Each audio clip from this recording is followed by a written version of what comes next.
Swerte ka na raw kung kumakain ka ng 3 beses sa isang araw. Eh kung ganun ang usapan, abay napakaswerte pala ng mga taong lansangan. Sabi nga nila, kung marunong kang dumiskarte, hindi ka raw magugutom sa kalye.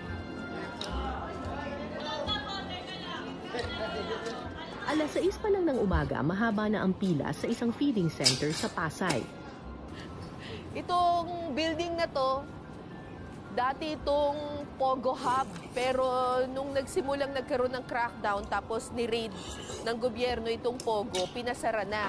Ngayon, itong building na ito ay pag-aari na ngayon ng DSWD.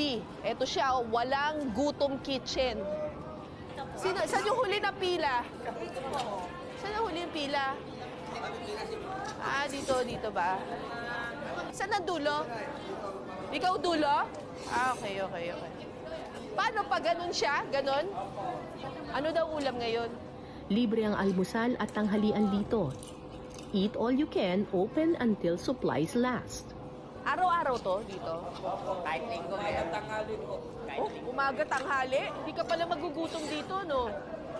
Hindi na bago sa akin ang ganitong pilahan. Noong 2008, 18 taon na ang nakararaan, nakipamuhay ako sa mga taong lansangan. Nalaman ko na may mahigit 10 feeding mission sa Metro Manila noon.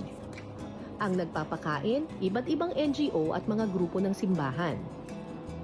Kung hindi ka mapili sa relihiyon, libre mong maitatawid ang iyong gutom. Sumama ako sa lahat ng feeding sessions mula almusal, tanghalian,